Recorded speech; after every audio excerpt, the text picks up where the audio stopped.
Really, it's great to have you here, and thanks for spending today. And as we said, this is really just a conversation between us and everyone, to hear a little bit about your journey and what's important to you in your work, and to shed a little bit of light too of how Stritch is connected. If you could start giving a little bit, and I know you've told this story before, but just to tell it anew about your path, your career path and your life path. I'd be glad to. And those of you that heard this story before, I appreciate you laugh at the funny parts again, when I told you before. Well, I wanted to let people know about my journey, about how I came to be in diversity and inclusion, and it really kind of wasn't really by accident, really. It was almost destined to be where I'm supposed to be. My family immigrated from Vietnam in the 70s, and I was first generation born here in the United States. And I tell people that I was manufactured in Vietnam and imported. I was pregnant with me at that time. That's when you're supposed to laugh again. So I was born here in the States, and growing up in a community that was predominantly white. I grew up in the city of New Berlin. In the 70s, I think the population of diversity was my family, and that was about it. So I was kind of forced to really learn how to navigate in different cultures from birth. The culture that was existing inside my house and the world outside, especially when getting into school. I was the only student of color in my grade school, and that led to teasing, some bullying, things like that kids go through.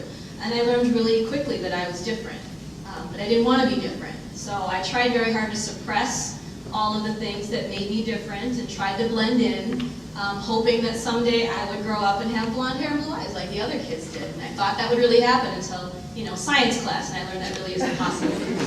So I, started to suppress who I was and not really share that with people. But eventually developing friends and building that trust and relationships with people, I would invite people to my house after school to play and not be afraid.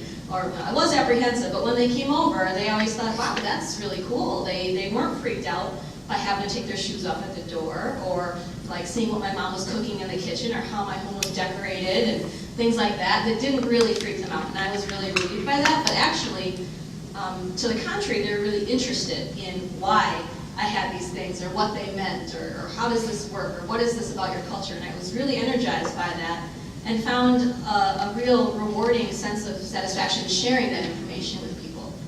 So that drove me to want to learn not just about my own culture, but other cultures too, and the things that they did, and teach other people about those cultures as well. Just open that door to experience and learning. So that really was a passion that really grew from a very early age for me. So understanding and celebrating my diversity and difference became something that was just innate. When I got older, I started these clubs in high school, multicultural club, we called it, or things like that. We had one called PRISM, which was promoting racially integrated student minds, or something like that. It was like, I started this up really early. But really trying to teach people about the values and differences and learning how to celebrate those. And then I got into an internship program called Inroads. Anybody heard of Inroads in this room? An Inroads alum. And through that program, I got exposed to professionals in the industry, and we had a speaker come in during one of our leadership sessions, and she was the director of diversity at Miller Brewing at the time. And I was like, wow, there's a job like this that people pay you to do all this stuff? And from that moment on, I'm like, that's what I want to do, that's what I want to be. And I've not stopped pursuing that since, and lo and behold, I'm a director of diversity today, so something turned out right for me. So that's how I ended up where I am, and it's a life passion, and it's something that I live and breathe, not just at work, but in my life. And I try to continue to have teachable moments with people whenever I can. Earlier today, you asked some of us about what our values were about and how that defined us. Can you talk a little bit about your own values and how you see your values? You spoke to it a little bit just now, but how you see your values influencing your decision-making, your actions on the job, off the job? Well, luckily, I've been able to find a career that aligns my values with organizational values, and my job around promoting diversity and inclusion and fairness and equality and equity.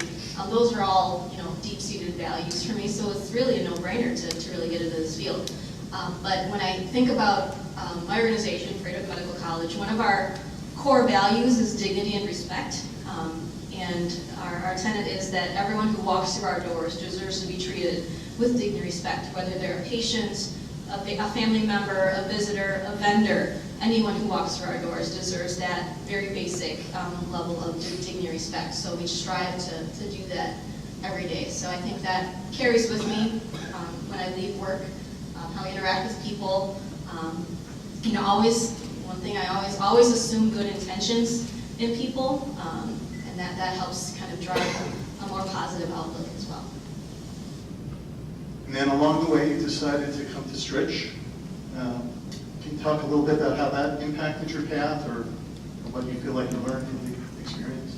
Well, luckily, I worked for organizations that had 100% tuition reimbursement, so that was really nice. That was a good catalyst for me to go back to school. I took a little while. I waited. I had about maybe 5 or 6 years of work experience before I pursued my MBA at Stritch. And it was a great program, very convenient for me. I did the 1 night a week program out in Brookfield, and it worked perfectly for me. I could do my job and still, pursue this career. But what I've learned from the experience was the value of networking is so powerful. My cohort of 12 people, they were a vast variety of people. Talk about diversity in that room. And I walked into that room with perceptions of each of them. When I walked in, like I kind of, had my idea, my story of what these people, were all about. But being very surprised and building these really strong connections with all of those folks, and still having really strong friendships, and some of my best friends are from that cohort. And we've continued to influence each other's lives professionally and personally. We've been able to help each other find jobs or find candidates for jobs, or somehow network in a way that helped us become leaders in our organizations, and even some to even more executive leadership roles. So we supported each other and continue to support each other, and it's been a great experience for me.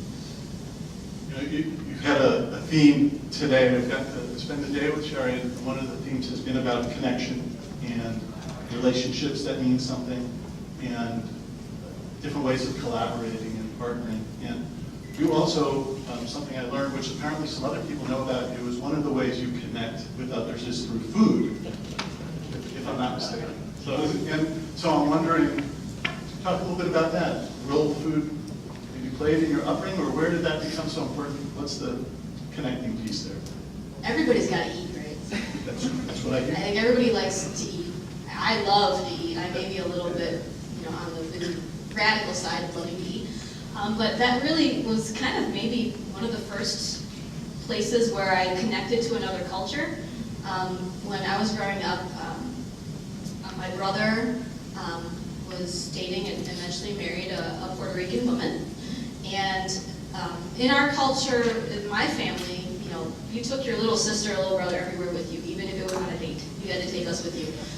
So I would go with him when he went to his girlfriend's house, and her mother would be cooking in the kitchen, making Puerto Rican food, and I would see things in her pantry that my mom had in her pantry. I was like, wait a minute, my mom has that too. I mean, I had no idea that other people, have the same kinds of ingredients that we use. And that was really a point of connection for me, where it started. I mean, of course, I still love Puerto Rican food, I'll tell you that right now, but just knowing that there are commonalities in the common things that people do every day, like sitting down at their table and have breaking bread with somebody is probably one of the most intimate things you can do.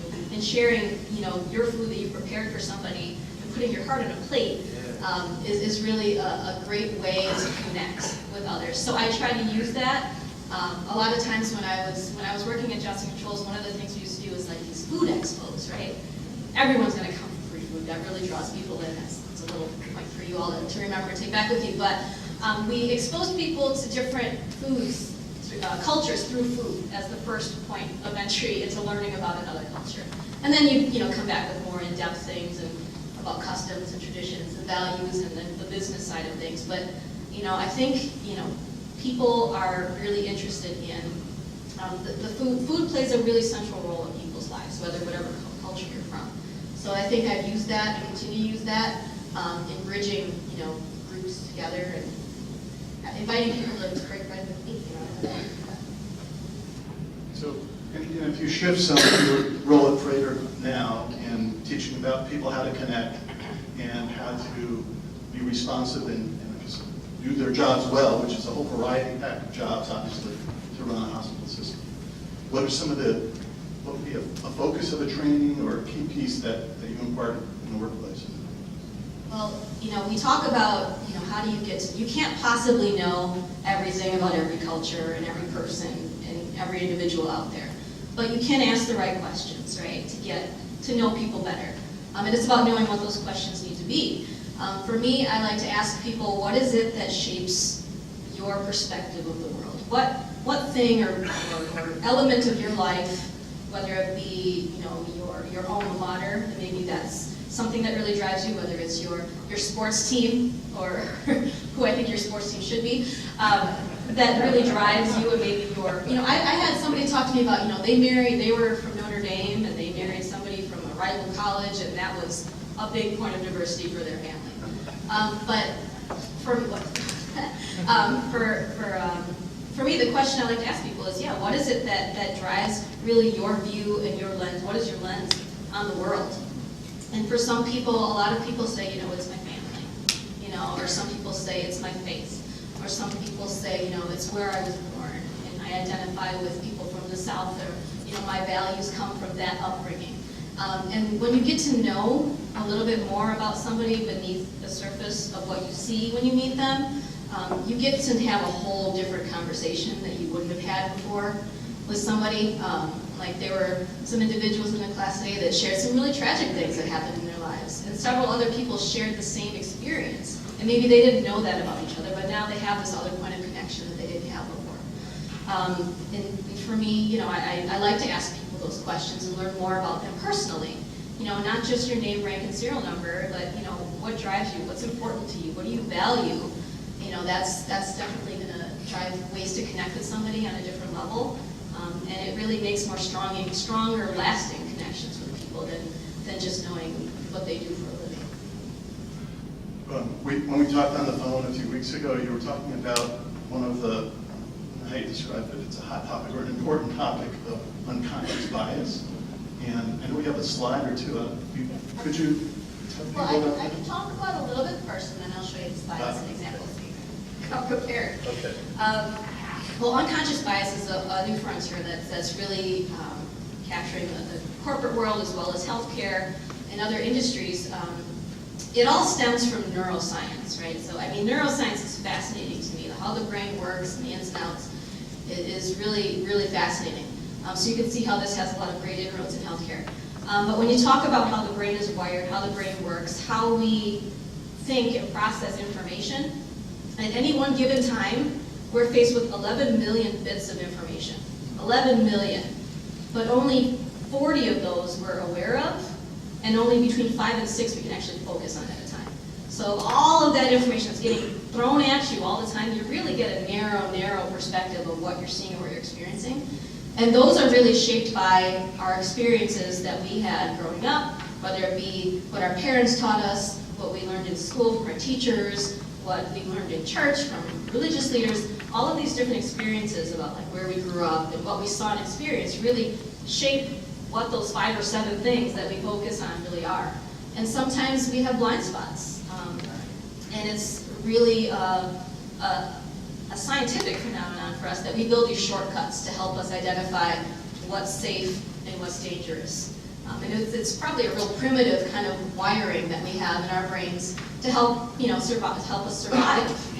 I guess in caveman days, it helps you survive. Do I eat that plant or do I not eat that plant? Right. And then we categorize things in those ways. And we do that with people, too.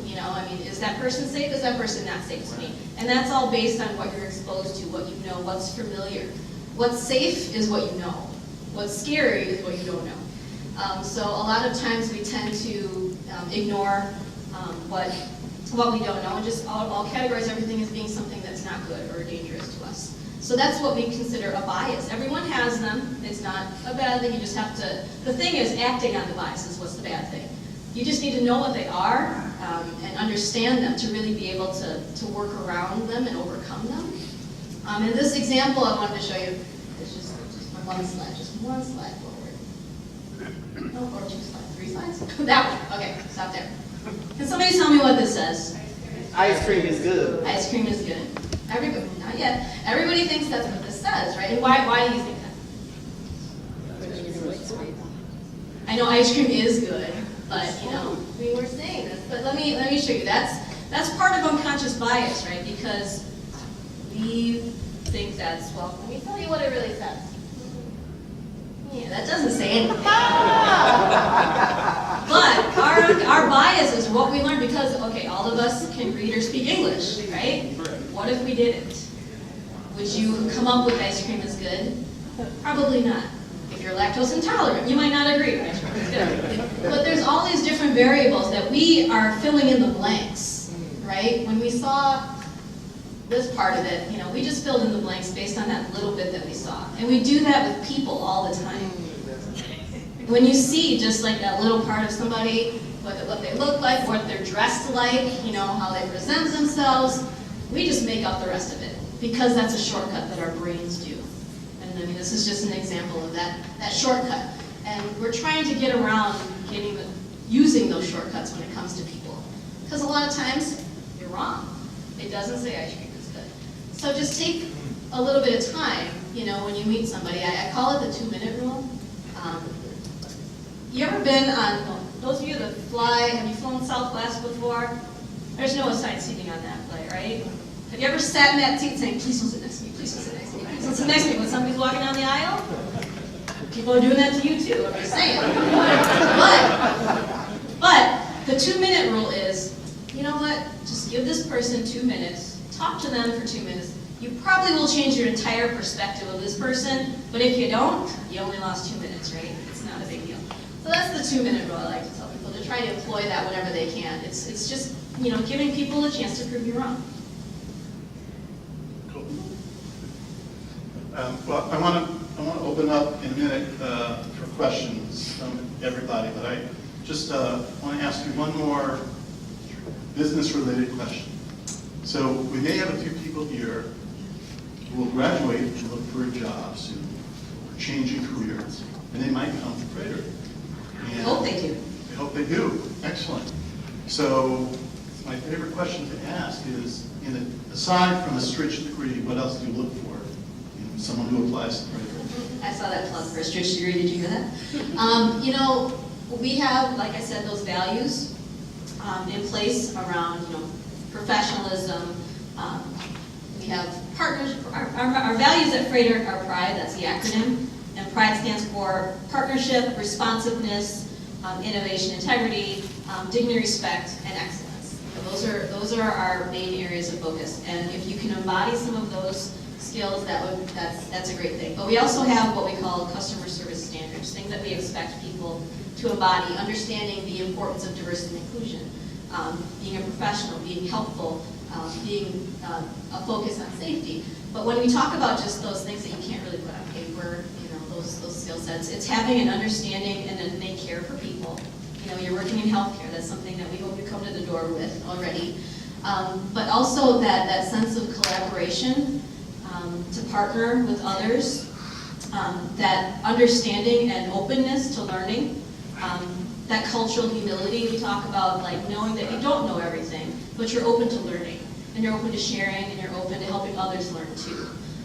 So that's an important piece of it, because when you're dealing with patients and working with patients and serving patients from different backgrounds, you need to really get to know them and have that desire to really know them beneath the surface and know what drives them and care about them even when they're not sick. So knowing more about their lives when they leave the hospital. Having that going that extra mile is important, and just really having that sense for innovation and doing things a different way and being creative about that too. And one of the things you mentioned earlier today also is about that sometimes you'll hire people for their technical skills, but you'll keep them for their soft skills or their relational skills, which I think also speaks to what you just I think said. I phrased that a little bit less positively. I said, we hire people for technical skills, but people get fired because they're lacking people skills. Hello. And we don't really teach that, and we don't teach those soft skills. They can't really be taught. You have to learn those, kind of on your own sometimes, or you find a great mentor that will show you, what those soft skills are. But those are the skills that are going to get you farther. They're going to get you in leadership. They're going to get you past just that technical capabilities, that you learn. Because how many times have you talked about your leader, someone you really respect, and said, wow, they did a really great spreadsheet. That's not something that you think about with the leader. No, it's about, they really cared about me, or they really asked me how my day was, or, they brought me along to meetings. It wasn't about what they could do. It's what, how they made you feel, or how they made you do things differently, how they made you think. So I'd like to open it up, and if we're comfortable, we can go down here and it's really over. It's like Donahue, Oh, that's Donahue. showing my age. So, what questions might you have for Shary? I'll come around with the mic, and I'll just ask you to say your name and stand up if you can. Hi. Barb Loberg, I'm a graduate. My first comment is appropriate to like your 2-minute rule. I sort of use this saying that you can't tell a book by its cover. And I think if we study people for at least 2 minutes or engage with them, we find out they're very interested. And they're worth the effort to make a connection. My other comment is, I'm wondering how your MBA fit in with all your medical expertise and your diversity. Well, I don't know if I would consider myself having medical expertise. I'm not on the clinical side of things, although I can pretend that I am sometimes when I walk through the hospital, But I think the MBA prepared me for a lot of different skills that they taught in that class. But the biggest one, I think, was the networking that I was able to do with my cohort. Being able to see the value and the skills in people that I meet, and being able to say, how can I connect with you? I mean, that connection piece, I got to practice a lot of that in my MBA. So it's like, what can I do, or who can I connect you with, or how can I connect with what you're doing, and vice versa. Trying to see how I can be of service to somebody else. I continue to do that throughout my personal and professional life now, saying, oh, this is what you're working at. I know somebody who's doing something in the area. Let me get you connected to that person, or so-and-so, or I know somebody. I think I met a few people today that I said, oh, I know someone you should talk to in that area. So it's really about being really fully aware of the resources that are around you and leveraging them for your benefit and for theirs. I think that was really a skill that the MBA program helped me with. Yes. Charlene. That's right. I'm subbing for Shirley. Steve Stahl, leader of inclusion in rock automation. I have 2 questions for you. One is, what role affinity groups or ERGs play at Freighter in helping in your diversity initiatives? And then the second one is, I was very impressed with your description of unconscious bias. And are you doing an in-house training, or are you partnered with someone to do the unconscious bias Okay. training? The first question was about Employee the resource employee resource groups. Well, the employee resource groups, I started employee resource groups when I was at Johnson Controls. That was the first time they had them, and they had kind of grown to a global scale now. And at Briggs & Stratton, I started a women's network there for development. But then at Freighter, we had a different model in place. And we have what's called inclusion advocates. Okay, so they are made up of volunteers within the organization, staff level, volunteers, some managerial, but they're all focused on one goal, and that's providing culturally competent care to our patients. So what they do is they come up with events, programs that help people provide better patient care to different groups. So they'll invite panels to come in, whether they be a panel of individuals with different disabilities, talking about, when I come into your healthcare system, this is how I want to be treated. And we hold those programs for all of our staff that interact with patients. So that group is really, the benefit of that for our group is these are the people that are providing the care, and they're helping others learn. But they are the ones that are interfacing with patients day to day, so they are the closest to the issues, and we know what's important. But it's also great to have these folks be ambassadors of diversity and inclusion throughout the organization, because they get information sooner than everybody else, because we have our meetings with them, we tell them what's going on in diversity and inclusion. with the intent that they're going to go back to their departments and share that. So it's like that mouthpiece or those boots on the ground that are really the ones that are making the change at the grassroots level. We're really fortunate to have leadership in our CEO that really drives diversity as well and really has the buy-in of our leadership. So it's really working for both sides of the organization, from the top down and the bottom up, to reach that really tough middle level that I think some of us have to work with still. And then the second part of your question. Unconscious bias. The training, yes, we're not doing that in-house. We are working on rolling out a program. We're selecting our final vendors. We've vetted it down to about 3 that we're looking at rolling that out. We've done other diversity training throughout our organization, business case level setting, understanding the value, understanding how to be self-reflective to know what your biases are, what your lenses are, so to speak.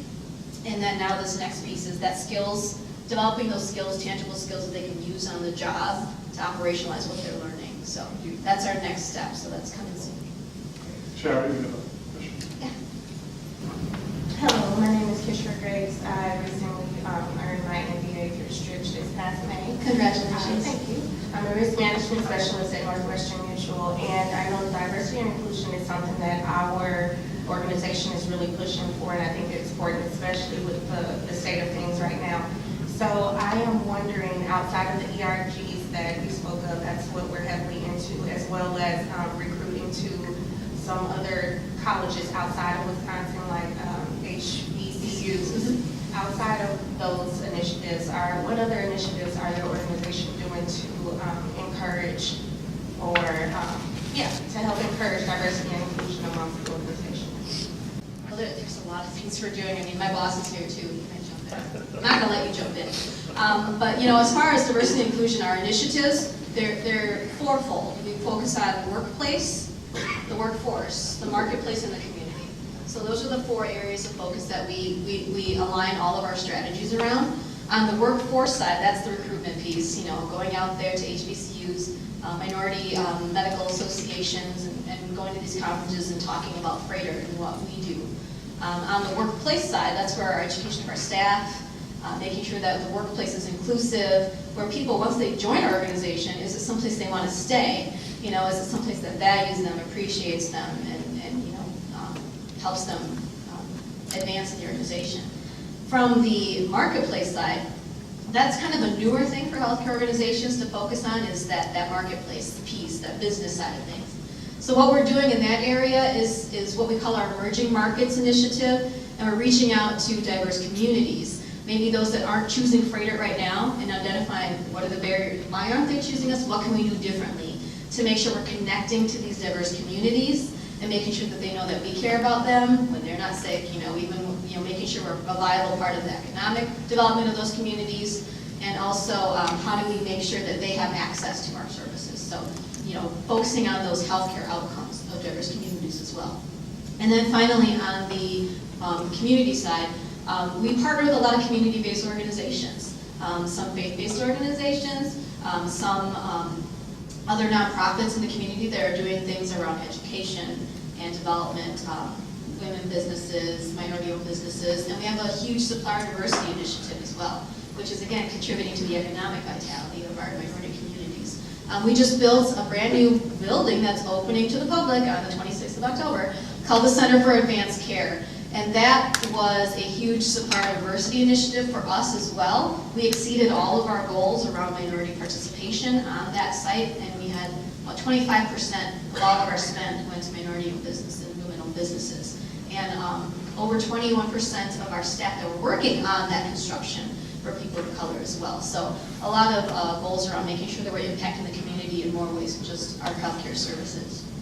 A comment from Dr. Sinise, and then some questions here. Yeah, so you're going to get a little bit of a commercial connecting to some comments that we heard. Out of all the private institutions in the state, we are number 2 in terms of the number of students of color. We are number 1 by far. We graduate 100% more students of color than any other private institution in the state. Any private institution in the state. Very proud of that. Spread the word on that. If there are other communities of color, communities of diversity that are interested in us serving them, we're here. We want to serve. How are you doing, Ms. Shary Tran? Good, how are you? I'm doing excellent. My name is Nathaniel Robinson. I have an associate's degree in business from Brown and Stratton College, and I'll be a starting student here, continuing my bachelor's degree in business and administration. My question to you is real specific and blunt. What is your perception of the world based on what you experienced, and based off that perception, what makes a person successful? My perception of the world, wow, that's an easy one. Well, I've seen a lot of things, right? In my line of work, I just have a particular focus on diversity. No matter where I am, what I'm doing, I'm going to notice, diversity issues, or disparity issues, or discriminatory issues. I see those things maybe more clearly than other people do because that's just my lens, right? So my perception of the world is, we have a lot of work to do. Unfortunately, this work is not going to get done anytime soon. Right. So hello, job security. But, I think there's a real urgency to really start making more strides in what we're doing. We talk a lot about what should be done and what we can do, but I think, actual moving the needle, we could get a little better at that.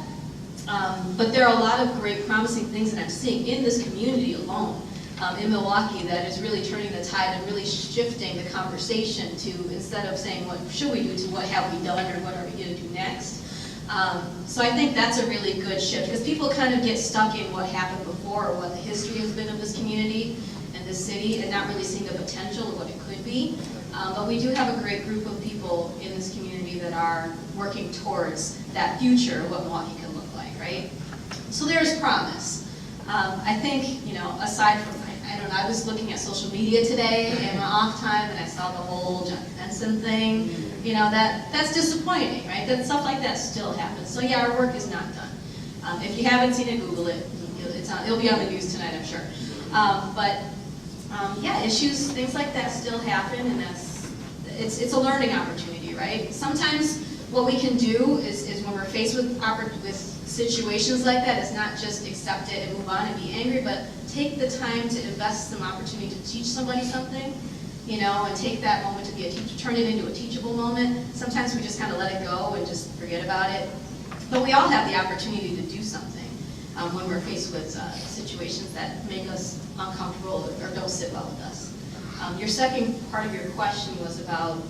Based on that view, what makes a person successful? What makes a person successful? Thick skin? No, I'm just kidding. No, what makes a person successful is really seeing the opportunity in adversity, right?